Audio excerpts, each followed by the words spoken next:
What's going on, everybody? Welcome back to another SQL tutorial. Today, we are talking about stored procedures. Now, what is a stored procedure?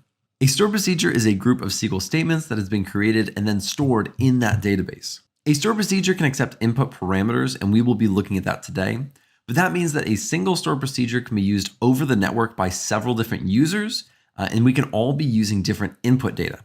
A stored procedure will also reduce network traffic and increase the performance. And lastly, if we modify that stored procedure, everyone who uses that stored procedure in the future will also get that update. Let's start writing out this stored procedure so we can look at the syntax. We'll start off very simple, and then in the next one, we'll get a little bit more complicated. So the very first thing that you need to write is create and then procedure. And after that, you're going to name it. So let's just call this one test. And all you're going to say is as, and then you're going to write your query. And so let's just do select everything from employee demographics. And that is it. We have created our very first stored procedure. Of course, this is super simple, but let's execute this really quick and take a look at it. So it says that the commands completed successfully. Let's go over to our SQL tutorial. We're going to go over to programmability, stored procedures, and it is not showing up there. What we need to do is we need to refresh our stored procedures. We're just going to go right here. We're going to click refresh, and then there is our stored procedure. Now, how do you actually use this stored procedure that we just created? So let's go right down here, and let's say X, which means execute, and then all we're going to say is test. And we're going to run this, and there we go. So all we put in this stored procedure was a select statement. And so when we actually ran the stored procedure, it returned our select statement. Now let's go down here. We're going to make it a little bit more complicated. We're going to do the exact same thing in create stored procedure. Make sure I spelled that right. And let's call this temp underscore employee. So if you remember from a previous video, we worked on temp tables and we created our temp tables and then inserted data into that. We are going to add that to this stored procedure so we can see the difference between a simple query versus a little bit more complicated query. So I'm going to say as, and then I'm going to insert that in here. Now, what this is doing is I'm creating a table, and then right down here, I am inserting that table. Now, if I create this stored procedure and then execute it, nothing is actually going to be returned. It will insert the data into that temp table, but since I don't have a select statement in this stored procedure, nothing will be returned. So let's write select everything, and we'll just do from, and this is temp employee. And right here, and so now let's create our stored procedure.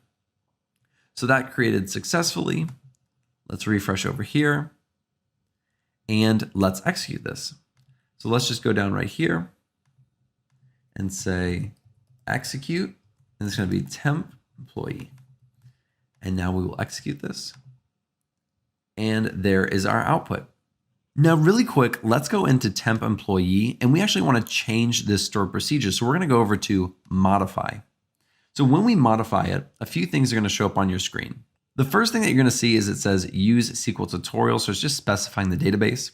The next two things you may not be as familiar with, it's set ANSI nulls and then set quoted identifier. If you don't know what these are, it's not super important. The first one just talks about how to deal with nulls when you're using the where statement. And then the quoted identifier just talks about how it uses quotes in the actual query itself.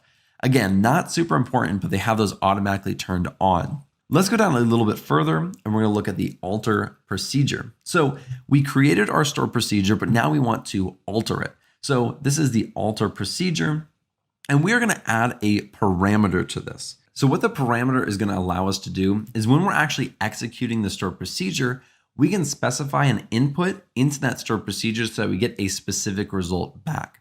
And I'm going to show you what I mean by that in just a second. But let's actually add our input, and we're going to say we're going to say job title, and we need to specify the data type that is going to be. So let's just say nvarchar 100. I know below it says varchar 100, but that's not extremely important.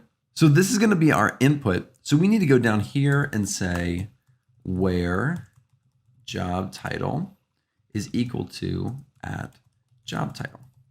So when we actually are executing this and we say the job title is equal to, let's say, accountant, this is going to become accountant, and it's going to give us our results based off of it being an accountant. So let's go over here, and we're going to click this execute temp employee, which we just modified. And when we run it, we're going to get an error because it is now expecting us to include our parameter of job title. So what we need to do is we need to say at job title, and let's say it's equal to a salesman. Now let's try running this one and see what we get. And so there is our output. If we go back here, I just wanted to show you really quick, we do not have to put this job title right here. You can put this anywhere in the query and use it however you want. That's how parameters work, and that's why parameters are so useful. And you can use multiple parameters for one stored procedure, so you don't have to just limit yourself to one or none. You can put as many as you really like. So I hope that this video was helpful and that you understand stored procedures just a little bit better. Thank you guys so much for watching. I really appreciate it. If you like this video, be sure to like and subscribe below, and I'll see you in the next video.